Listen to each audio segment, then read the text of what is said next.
Hello and welcome to the Becker County Museum Roadshow. Today we are at the museum visiting with Blanche Peterson Hines, and we're going to find out, she grew up in Evergreen Township. So we're going to talk with Blanche about her experiences growing up in Evergreen Township. Now you said that you moved there, when was that? 1931. I was born in Sebeka, as well as my two brothers, and then we moved there the fall of 31. My dad had been up there during the summer building a house and farming, and then they came and got us at Sebeka and brought us up there. Okay, now, Evergreen had a town, it's a town, there was a town there, and how far were you from the town? 3 miles. 3 miles to the north? No, we were a mile east and 2 miles north. Okay, very good. And you had two brothers. Dale and Bert. And Dale died last November here in Detroit Lakes, and Bert was killed, drug on a horse the night before he was 11 years old. Oh, tell us about that. Well, the boys went to meet my dad on the farm and got on the horses and rode him to the watering trough. And the horse spooked and turned around, and he fell off and his foot caught in the harness. Oh, how sad. Yeah, it was. We brought him into Dr. Otto and Frazee, but he was dead. It's very sad. So what did you have on your farm? You had horses and cows and pigs and sheep and chickens, and I think that was it. We had one separate barn for the sheep and another little hut for the pigs, and we had a hen house. And my dad raised corn. One year we had a field of flax, I remember that. Really? Yes, and we had a silo, so we had the corn, so that was made into silage each fall. And I imagine he had wheat and barley. He also had a lot of meadowland. They put up the hay that was fed to the animals during the winter months. And then now this was in the 30s, and so they could cut the meadows. Oh yes. They were dry. We had in fact, I've lived on 3 different farms in my lifetime, and all 3 of the farms had the Red Eye River running through it. Is that right? Yes. The Red Eye River ran through the center of the farm in Evergreen Township, and I lived in 2 different places at Sebeka, and we had the Red Eye River through our farm there too. And it ends up eventually, the water ends up in the Mississippi River. Right. Now, you went to school out there. Did the town have a school? Where was the school? The school was about a half a mile south of our place. And I went there until the 7th grade.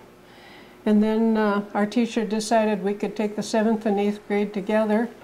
And we did, and we completed the work. And then the state wouldn't send us the exam to take so we could go into high school. So there were 6 of us, and we all had to repeat the 8th grade over again. But you knew all the answers then. It was a very dull year because we had completed all the work before. But then Superintendent Wiley came out and talked to my folks, and they were going to start a bus system out that way the first year. And my folks decided I could go to school and take the 8th grade and 2 high school subjects at the same time, which I did.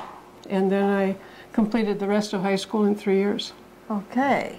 Tell us about that bus. Well, they called it the Cracker Box. Really? And it was green and white, but for those of us on the farm, you know, all we had was Model A's was the latest in car designs then, so it was a good form of transportation. It wasn't the warmest in the wintertime, but we survived. You survived. We dressed accordingly. Okay. Now you mentioned that it wasn't a free ride. No. My folks, the charge was $3 a year to start out with. Oh, a year? Oh, no, excuse me, a month. A month? A month, yeah.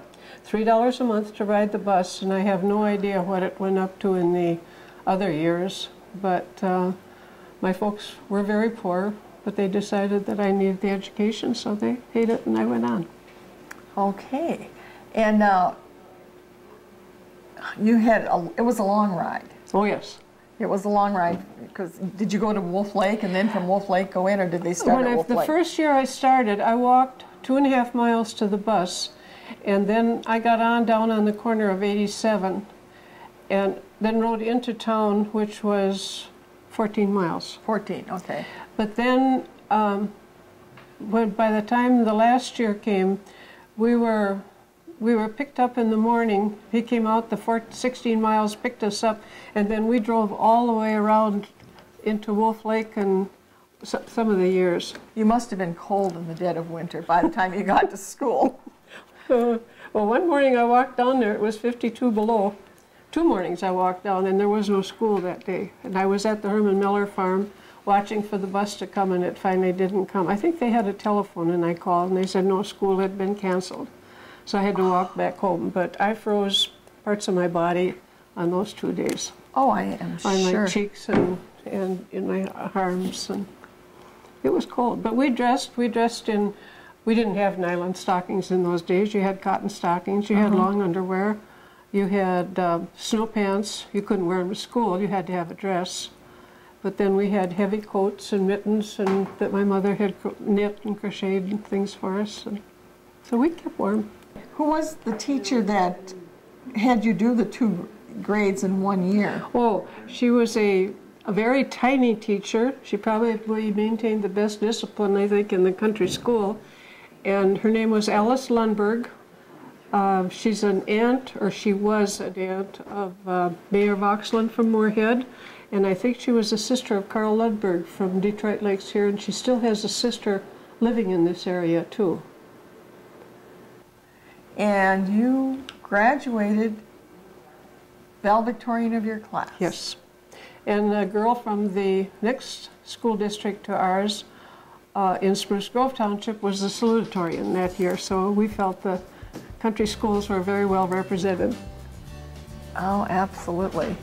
Well, we've run out of time. I talked too much. No, you didn't talk too much. You've got many, many stories that are so interesting. I'm sorry, Carol. No, don't apologize. So thank you for listening to the story that Blanche has about growing up in Evergreen Township.